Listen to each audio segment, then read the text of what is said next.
it is with joy that we welcome you to Advent Hope Animation, a ministry dedicated to bringing the Advent message to life through the power of animation.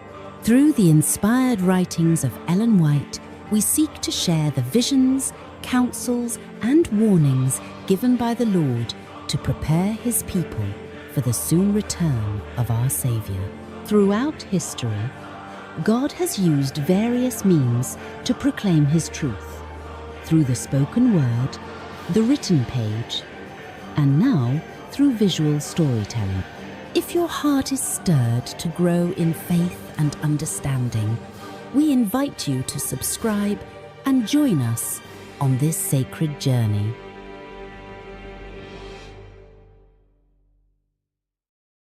Sorrow filled heaven as it was realized that man was lost and the world that God created was to be filled with mortals doomed to misery, sickness, and death, and there was no way of escape for the offender. The whole family of Adam must die. I saw the lovely Jesus and beheld an expression of sympathy and sorrow upon his countenance. Soon I saw him approach the exceeding bright light which enshrouded the Father. Said my accompanying angel, "He is in close converse with his Father." The anxiety of the angels seemed to be intense while Jesus was communing with his Father. 3 times he was shut in by the glorious light about the Father, and the 3rd time he came from the Father, his person could be seen. His countenance was calm, free from all perplexity and trouble, and shone with benevolence and loveliness, such as words cannot express. He then made known to the angelic host that a way of escape had been made for lost man. He told them that he had been pleading with his Father and had offered to give his life a ransom and take the sentence of death upon himself, that through him man might find pardon. That through the merits of his blood and obedience to the law of God, they could have the favour of God and be brought into the beautiful garden and eat of the fruit of the tree of life. At first, the angels could not rejoice, for their commander concealed nothing from them, but opened before them the plan of salvation. Jesus told them that he would stand between the wrath of his Father and guilty man, that he would bear iniquity and scorn, and but few would receive him as the Son of God. Nearly all would hate and reject him. He would leave all his glory in heaven, appear upon earth as a man, humble himself as a man, become acquainted by his own experience with the various temptations with which man would be beset, that he might know how to succour those who should be tempted, and that finally, after his mission as a teacher should be accomplished, he would be delivered into the hands of men and endure almost every cruelty and suffering that Satan and his angels could inspire wicked men to inflict, that he should die the cruelest of deaths, hung up between the heavens and the earth as a guilty sinner, that he should suffer dreadful hours of agony, which even angels could not look upon, but would veil their faces from the sight. Not merely agony of body would he suffer, but mental agony, that with which bodily suffering could in no wise be compared. The weight of the sins of the whole world would be upon him. He told them he would die and rise again the 3rd day, and should ascend to his Father to intercede for wayward, guilty man. The angels prostrated themselves before him. They offered their lives. Jesus said to them that he should by his death save many, that the life of an angel could not pay the debt. His life alone could be accepted of his Father as a ransom for man.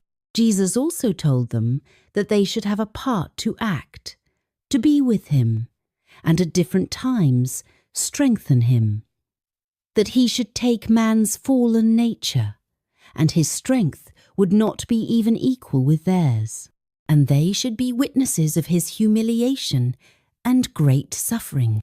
And as they should witness his sufferings and the hate of men towards him, they would be stirred with the deepest emotions, and through their love for him would wish to rescue and deliver him from his murderers, but that they must not interfere to prevent anything they should behold, and that they should act a part in his resurrection, that the plan of salvation was devised, and his Father had accepted the plan.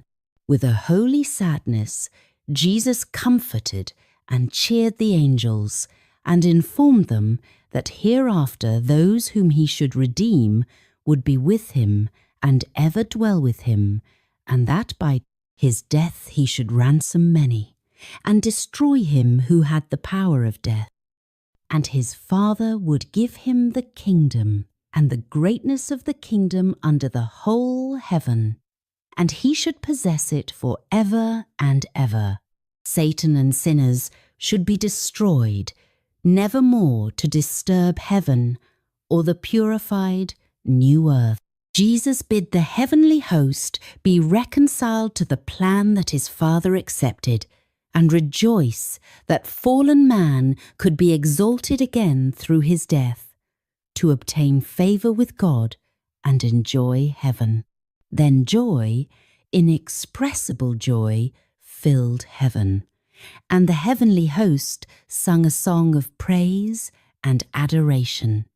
They touched their harps and sung a note higher than they had done before, for the great mercy and condescension of God in yielding up his dearly beloved to die for a race of rebels.